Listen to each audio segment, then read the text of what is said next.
Hola, ¿cómo están?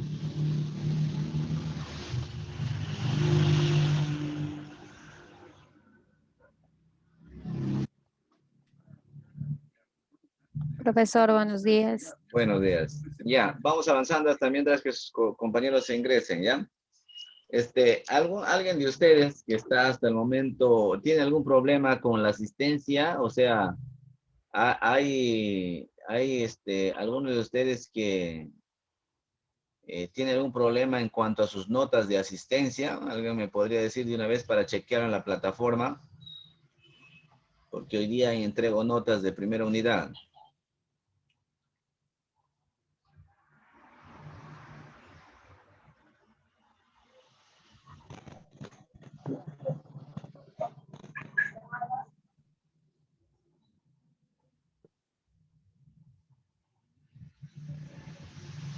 Bueno, hasta el momento me doy cuenta que todos están bien con su asistencia, ¿no? Ya, vamos a avanzar con el curso.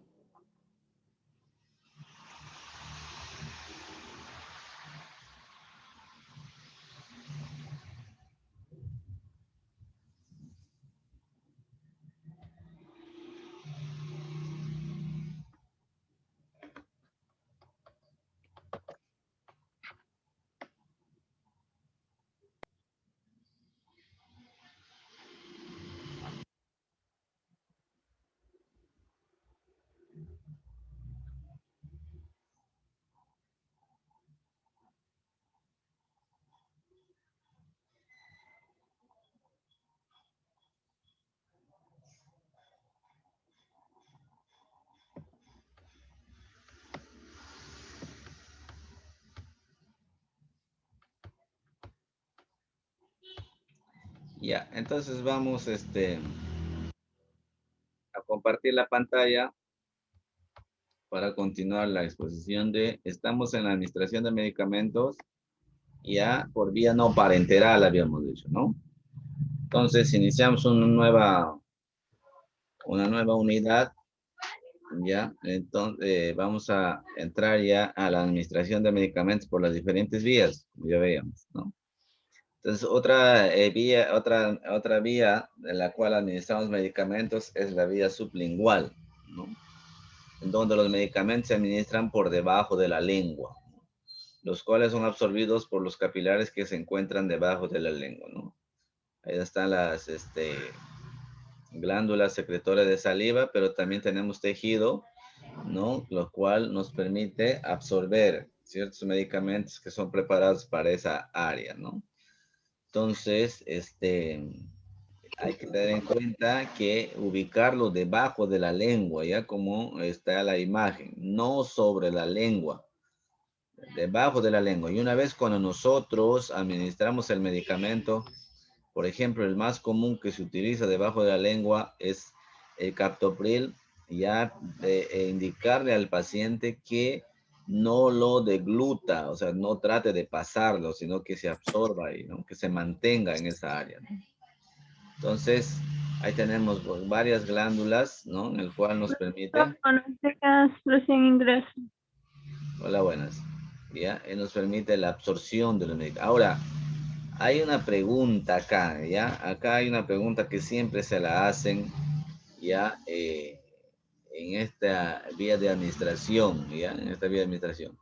Quiero leer esta parte para explicar de qué se trata esa pregunta, ¿ya? Por ejemplo, las ventajas de la administración por vía sublingual indica, ¿ya? La absorción completa por la membrana de la mucosa, o sea, se absorbe en su totalidad el medicamento. La absorción es directa hacia la circulación general, ¿no? Directo, o sea, una vez que se absorbe se va al capilar, pues y de ahí se va a todo el torrente sanguíneo, ¿no? Es fácil de administrar, es económica y de fácil aplicación o utilización, ¿ya? ¿Ya? En este caso, por ejemplo, si yo lo pongo por la vía sublingual, ya me evito toda la vía digestiva, ¿no? Pero acuérdense, cuando yo administro un medicamento por vía oral, va a ingresar por la boca, esófago, estómago, ¿no? Recién va a pasar al intestino delgado y recién se absorbe, ¿no? Más o menos estoy una diferencia más o menos de unos 15 minutos, ¿no? Para que pueda llegar a absorberse y hasta 30 a 45 minutos en su absorción total en el intestino delgado. Y de ahí recién se va al torrente sanguíneo. Y ahora, pero en la vía sublingual, la absorción es rápida a través de los capilares. El capilar le lleva a las venas arterias, se distribuye inmediatamente, ¿no? El medicamento. Entonces, esa es su ventaja, ¿no? ¿Cuál es su desventaja? Requiere la colaboración del paciente, ¿no? Por ejemplo, si es un paciente en coma, no te va a colaborar, ¿no? Ahí hay que tener mucho cuidado para utilizar este tipo de medicamentos. Paciente en coma generalmente se le pone por sonda nasogástrica, ¿no? Y paciente no te colabora. Si es niño, peor, ¿no? No te va a colaborar, ¿no? Profesor, buenos días. Buen día, ¿ya? Entonces, ¿qué más? Por los momentos son pocos los fármacos que se pueden administrar por esta vía, ¿no? No hay muchos fármacos preparados para esta vía, ¿no? El más usado es el captopril, ¿ya? Que se utiliza por esta vía.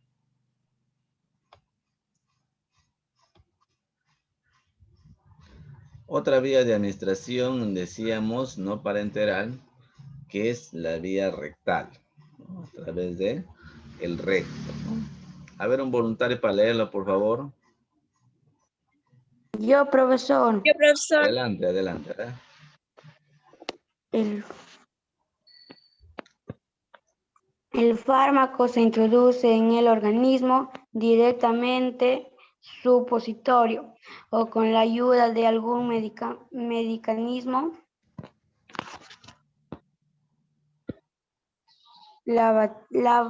lavativa, sonda rectal, etc.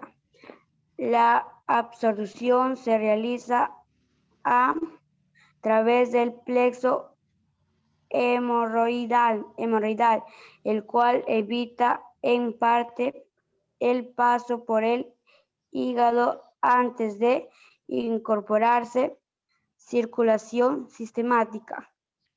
Sistémica, ¿no? Ya. Entonces, gracias. El fármaco se produce a través de un supositorio o a través de lavativa. Dice, ¿no? Antes generalmente lo ponían con un irrigador o una sonda rectal, ¿no? A través del recto, a través de la absorción. Su absorción, ¿no? Es directamente en el intestino delgado, ¿no? Directamente en el intestino grueso, perdón. Permitiendo, ahí en las terminaciones, en las terminaciones, hay terminaciones que están muy irrigadas por esa zona y se absorbe, ¿no? Rápidamente. Es también de uso frecuente en pacientes que no pueden deglutir medicamentos. En niños, por ejemplo, que no quieran tomar sus jarabes, ¿no? Niños que no quieran, no te ayudan, no te permite tomar jarabes. Entonces, ahí es donde se puede utilizar los supositorios, ¿no? La administración de supositorios debe hacerse de manera que penetre en primer lugar en el extremo y termine en punta, a fin de evitar la expulsión por contracción del esfínter anal, ¿no? Entonces, ¿qué quiere decir? El modo correcto de la administración de este fármaco, por ejemplo, el supositorio, debe introducirse por la zona un poco se podría decir así como esta zona de acá, como se está viendo acá en la imagen, ¿no? La zona que no es punta, ¿no? Porque para que no pueda expulsarse, ¿no? Por contracción del recto. Entonces, a veces cometemos el error de ponerle al revés, ¿no? La zona punta. No, la zona punta va a permitir que se expulse rápidamente. Con la zona ya un poco, la zona inversa, que no es la punta, por eso se administra por el recto, ¿ya? Dice, la mucosa fecal favorece la absorción farmacológica, ¿no? Es un poquito más, es un poquito más rápido también la absorción, ¿ya? Generalmente hemos tenido casos, por ejemplo, de niños que no quieren tomar jarabe y están con vómitos, ¿ya? O que la presencia de vómitos no permite administrar medicamentos por la vía oral. ¿Por qué? Porque ni bien lo toma, lo va a vomitar. Entonces, algunos médicos optan por indicar un producto, ¿ya? Un supositorio que tenga dimedrinato y se le administra por el recto, ¿no? Entonces, de esa manera, el niño deja de vomitar, ¿no? Y a su efecto se logran los objetivos deseados, ¿no?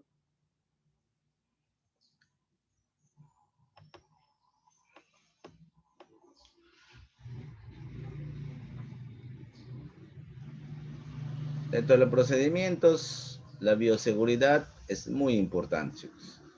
Primero, la bioseguridad, ¿no? Lavado de manos, ¿ya? Calzado de guantes, tanto para cuidarme yo personalmente como para cuidar al paciente. ¿Ya? Ya acuérdense los 5 correctos, hay que verificar quién es el paciente, su nombre, ¿no? Si coincide el número de cama, por ejemplo, si estamos en el ámbito hospitalario, a veces los cambian de cama, ¿no? Preguntar al paciente si tiene ganas de defecar para que lo haga en ese momento antes de introducir el supositorio, ¿no? ¿Qué más? Esta es la posición correcta para administrar un supositorio, chicos. ¿De qué lado está el paciente? A ver, en esta imagen, si me dice alguien.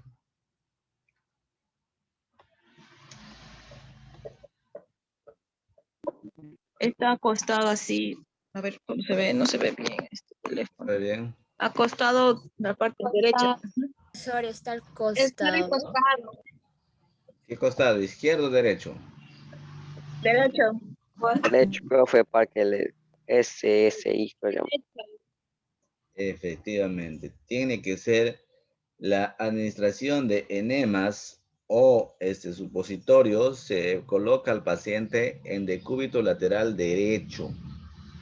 Ya, y alguien me podría indicar por qué decúbito lateral derecho, pues por qué no podría ser izquierdo.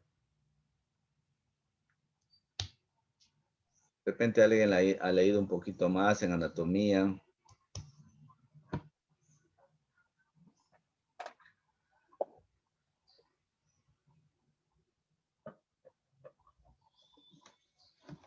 ¿Nadie ha leído?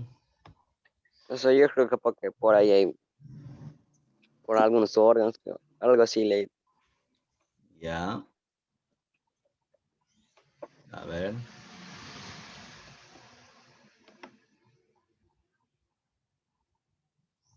No se ve, ¿no? Acá vamos a hacer para que se vea ya. Acá esta misma imagen.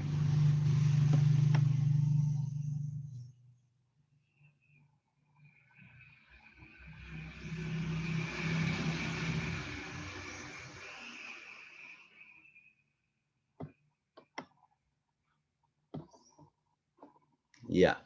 Entonces, miren, acá le he puesto, no sé si se ve. ¿Se ve el color verdecito que le he puesto? Sí, licenciado, sí se ve. Esa es la explicación por qué el paciente debe estar de cúbito lateral derecho. ¿Alguien me lo puede explicar?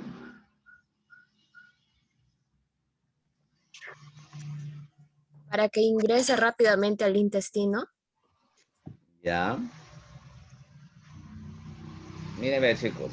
El enema o supositorio. Miren cómo es la anatomía. Este es el intestino grueso. Acá está el colon ascendente, colon transverso, colon descendente, el sigmoides y viene el recto y el ano, ¿no? Entonces, cuando yo introduzco algo por acá, obviamente por la anatomía es así, ve, va a venir y va a caer hacia abajo por gravedad, ¿no? Porque si yo lo invertiría para el otro lado al paciente en izquierdo, esto quedaría arriba, ¿no? Entonces yo lo pongo enema o supositorio, todo va a bajar. ¿Me dejo entender o no?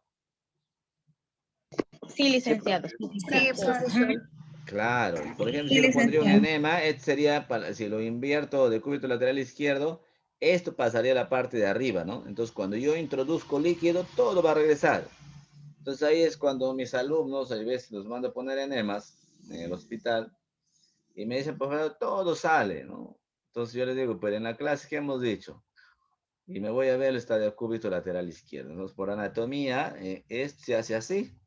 Entonces, cuando yo introduzco algo, acá hay un espacio que baja hacia abajo y entonces por anatomía entra normal y se logra los objetivos, ¿no? Entonces, esa es la razón por qué el paciente debe estar de cúbito lateral derecho, ¿ya? ¿Alguna pregunta, alguna pregunta está ahí?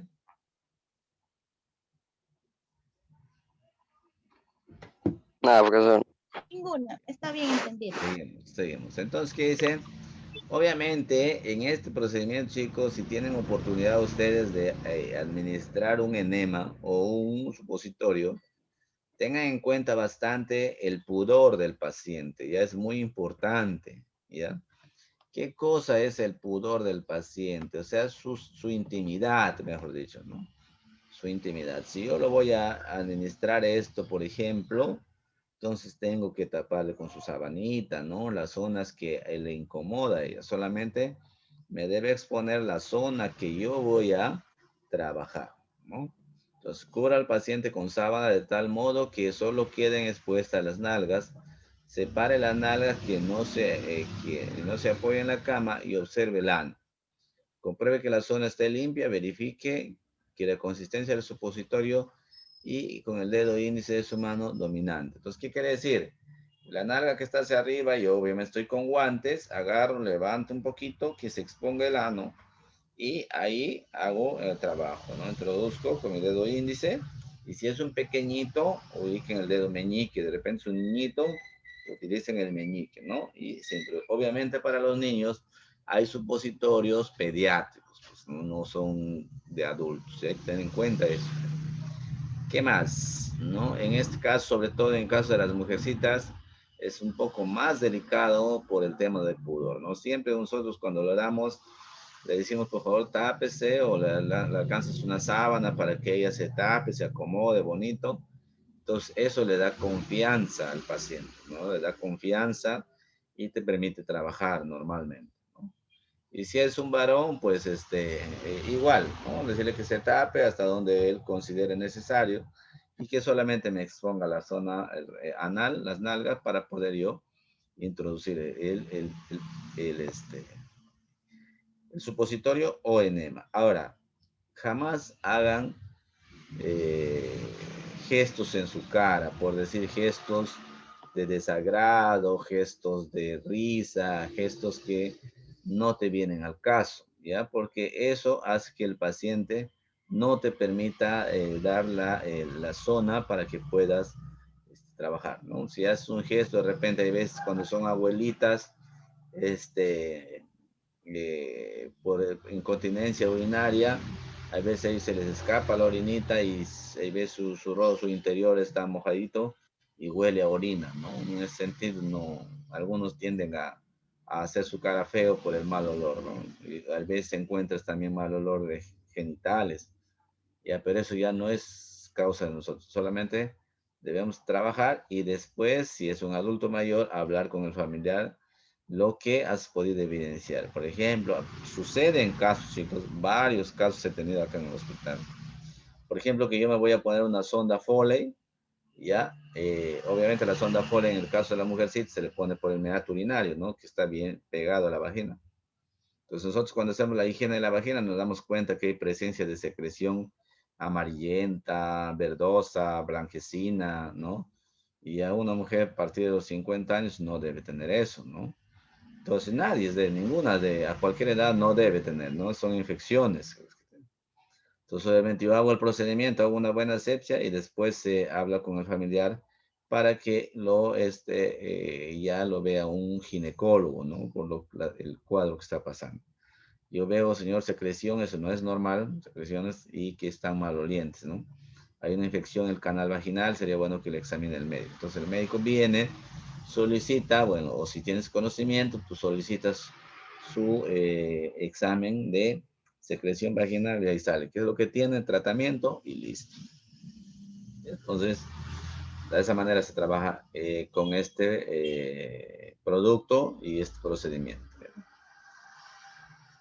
Aspectos para la preparación de supositorio, ¿no? A ver, ¿quién lo lee? Yorbit. A ver, léelo, Yorbit. Se debe tener en cuenta que un supositorio blando se adhiere al envoltorio y es más difícil de introducir en el ano. Para aumentar la consistencia del medicamento podemos colocarlo unos minutos en la nevera o agua fría. Ya, profesor. Muy bien, ¿no? Hay supositorios quienes están refrigerados, chicos, ¿ya? Entonces, resulta que cuando nosotros nos vamos a trabajar, encontramos que el supositorio está blando, ¿no? Entonces, ¿qué tenemos que hacer? Ponerlo en la nevera unos minutos para que mantenga la consistencia y puedas introducir el supositorio normalmente, ¿no? En caso de que haya medio supositorio, este se partirá siempre en sentido longitudinal. Acá está la imagen, cómo se parte, ¿no? Si la indicación médica dice medio supositorio, ¿no? Así. No lo van a cortar al través, ¿ya? Eso generalmente se parte de esta forma, ¿ya? Los supositorios tienen una forma cónica u ovoide alargada de tal modo que si se partieran transversalmente se estaría introduciendo el 50% de la dosis, ¿ya? Entonces, queda claro cómo debemos de partirle el supositorio. Ventajas y desventajas. A ver, Stephanie. Vamos. Ya. Ventajas. No requiere por completo la colaboración del paciente. Puede utilizarse cuando la presencia de vómitos o náuseas impiden la administración por vía oral. Normalmente no es dolorosa. Desventajas. Las enfermedades perianales, hemorroides, fístulas, etc., pueden hacer dolorosa la utilización de esta vía. Hay pacientes que no lo toleran bien por condicionamientos psicológicos. Así es, ¿no? Esto es muy, muy importante. Lo van a tener a veces algunas experiencias ustedes, ¿no?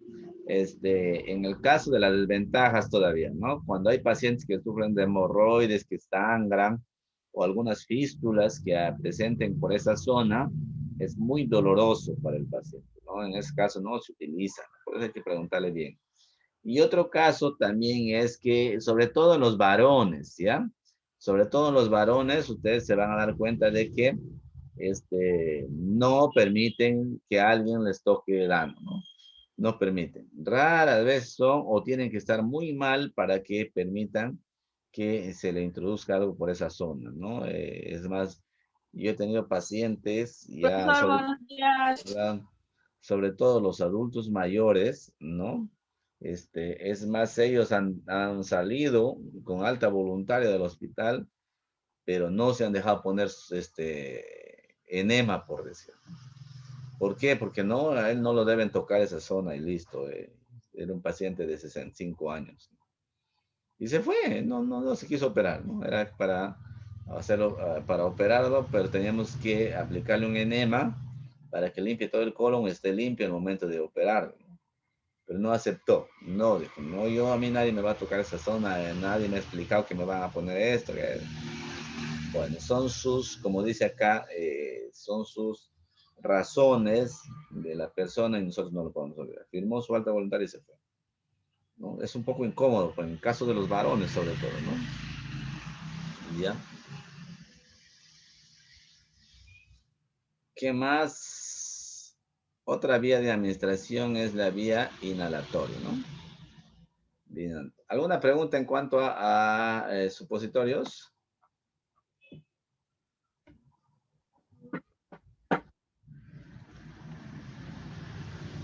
Muy bien, continuamos entonces. La otra vía de administración no parenteral es la vía inhalatoria, ¿no? Donde se proporciona fármaco a través de la mucosa respiratoria en forma de líquido o microgotas, finalmente pulverizadas por medio de inhalador, nebulizador, instilación nasal o spray nasal. También por la inhalación puede administrarse anestesia, ¿no? Hay veces... Cuidado. Hola, hola. A veces en sala de operaciones solamente se utiliza la anestesia por vía respiratoria y el pacientito se duerme. Esto es muy conocido, hay que tener bastante cuidado con el salbutamol, chicos, ya siempre tratemos de que el médico lo indique, ya, porque si tenemos un pacientito cardiópata, podemos tener problemas con el salbutamol, porque el salbutamol generalmente produce taquicardia, ¿no? Entonces, producir taquicardia puede causarnos problemas cardíacos con nuestro paciente. Hay que tener cuidado con el salbutamol, ¿no? Para la vía inhalatoria generalmente tenemos el salbutamol, ¿ya? Que viene así en esa presentación que podemos ver en la imagen. Es un inhalador, ¿no? Muchas veces el médico lo indica utilizar una aerocámara, ¿no? Es una aerocámara con forma de tubo gruesito y con el inhalador ahí lo que permite la mayor expansión, ¿no? De las partículas y que pueda llegar normalmente al pulmón, ¿no? Otra forma de vía inhalatoria es a través de la nebulización, ¿no? Yo creo que la mayoría ya ha visto cómo es una nebulización, ¿no? Se utiliza oxígeno, ¿no? Para que impulsado el oxígeno llega a una camarita y se respira hacia adentro las partículas de el fármaco que viene diluido, que lo podemos diluir con cloruro de sodio generalmente. ¿Y eso qué hace, no? De acuerdo a las propiedades que tenga el fármaco, pues puede causar vasodilatación, ¿no? De las zonas inflamadas, sobre todo, por ejemplo, si hablamos de pacientes con asma, ¿no? En caso de asma hay una inflamación debido a los bronquios, bronquiolos, ¿no? El cual se cierra y hay deshidratación. Entonces, ahí, ¿qué hacemos? Utilizamos los inhaladores de salbutamol que contienen broncodilatadores, mucolíticos, ¿no? Y también que hidrata la zona, ¿no? Entonces, permite, antiinflamatorios también tienen, permite que los bronquios o bronquiolos se vayan abriendo, dilatando y buscando expulsar la presencia de secreciones, ¿no? Ya, esto es una vía de administración, generalmente se utiliza en casos de emergencia, si hablamos de pacientes asmáticos, ¿no? Que tengan su crisis de asma. Fármacos utilizados para la administración por la vía inhalatoria, ¿no? Ahí tenemos los aerosoles. A ver, ¿quién más va a leer? Profesor, yo, por favor. A ver, adelante, adelante. Ya.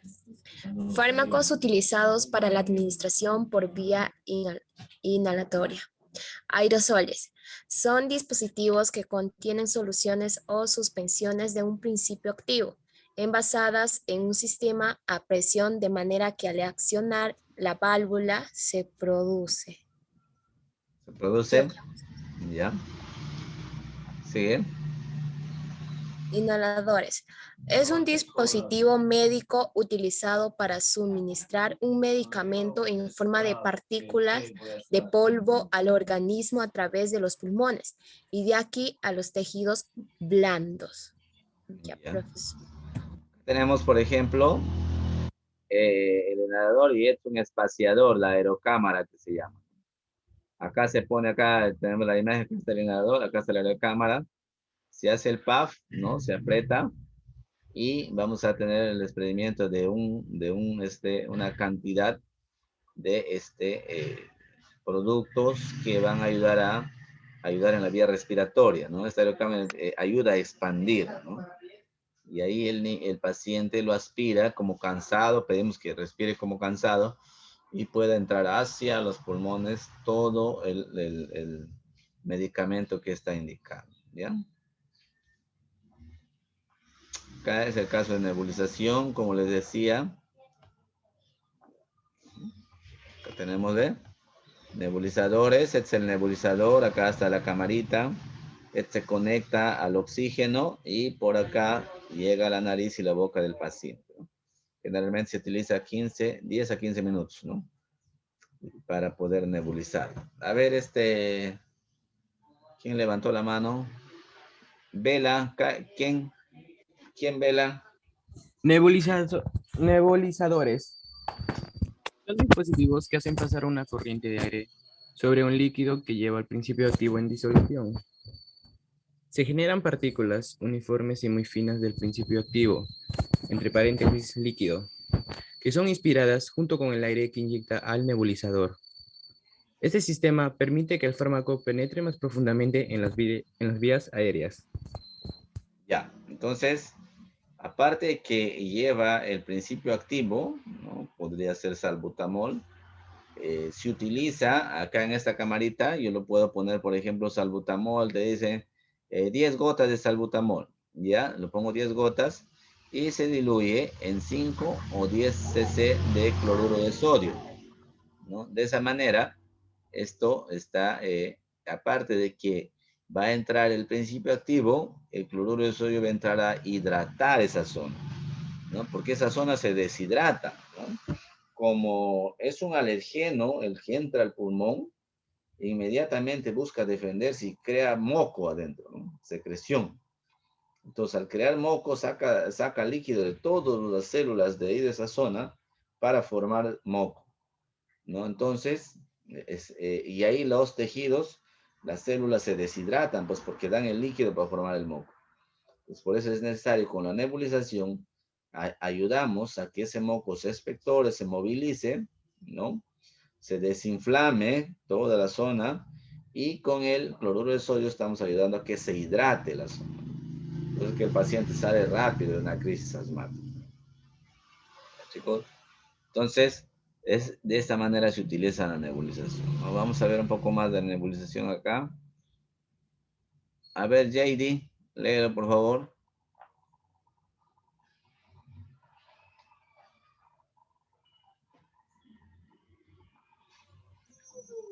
La nebulización. En el nebulizador se pueden utilizar diversas medicaciones para el tratamiento del asma bronquial o sus desencadenantes. Broncodilatadores, antibióticos, corticoides, mucolíticos, suero fisiológico. Así es, ¿no? Como les decía, el suero fisiológico es el cloruro de sodio, ¿no? No se sorprendan, hay veces el médico indica nebulízalo con salbutamol, ¿ya? Agrégale media ampollita de dexametasona, acá líquido, y la dexametasona también se ingresa por la nebulización. Entonces, ahí estamos administrando corticoides, ¿no? Muchas veces indican, ya, nebulízale con cloruro de sodio más acetilcisteína, ¿no? En ampolla viene, ¿no? Flumicil. Entonces, media ampollita de flumicil, acá lo aplicamos media ampollita de flumicil. El flumicil también se pone endovenoso, ¿no? Pero también, si está indicado por la receta médica, se pone acá y directamente entra al pulmón ese producto, ¿no? Lo que es la acetilcisteína, ¿no? Obviamente en presentación ampolla, ¿no? Y así, a veces te indican administrar, por ejemplo, la vez pasada me indicó administrar 2 gotitas de ampicilina, por decir, ¿no? Obviamente que esté indicado por el médico, no nosotros nos vayamos a hacer grandes médicos, ¿ya? Ahora, antes de pasar a las ventajas, acá, por ejemplo, tenemos un paciente, ¿no? Que está nebulizándose, acá se ha colocado, si se coloca la mascarilla para nebulizar. ¿Ya? Generalmente el paciente tiene que estar semisentado, ¿ya? O acostado, ¿ya? Pero hay que tener en cuenta la posición semisentado es mejor, ¿ya? Porque acostado, sobre todo en pacientes que tengan problemas de la conciencia, no estén conscientes, muchas veces la presencia de secreción produce tos y en algunos casos la tos le produce náuseas al paciente. Y si el paciente no está consciente y está acostado siendo nebulizado, ese contenido de comida va a salir y va a entrar al pulmón causándole una neumonía. Entonces, por lo tanto, hay que tratar de que el paciente esté semisentado y si está consciente, ¿no? Sentado. Pero en su mayoría tratemos de que esté semisentado el paciente. Ventajas y sus desventajas de las nebulizaciones. Ya, ahí tenemos. Puede acoplarse a una de las ventajas, puede acoplarse a una fuente de oxígeno y aplicarse a pacientes con ventilación mecánica, también se les puede administrar, ¿no? Es útil en pacientes que estén graves, ¿no? Disculpen chicos, estoy posguardia, ¿ya? Inconvenientes, ya en cuanto a las nebulizaciones, se pueden administrar grandes dosis de fármacos, pero con una gran variabilidad en la dosis que efectivamente se inhala. O sea, puede ser de que escape la dosis hacia afuera y no entre todo lo necesario, ¿no? Siempre va a ser necesario que tengamos una fuente de energía, ya, para que funcione, ¿no? Oxígeno también, o si no tenemos energía, porque hay equipos de nebulizadores que hay que conectar a corriente, o si no, tener un balón de oxígeno para poder nebulizar. Existe riesgo de contaminación y aparte que es muy costoso, ¿ya? Muy costoso en cuanto a las gotas, el fenoterol, por ejemplo, es un producto que ahorita no hay mucho o no se encuentra para poder nebulizar y tienen un costo muy elevado, ¿no? De los inhaladores, sus ventajas, a ver, léelo, Cris, Ariet.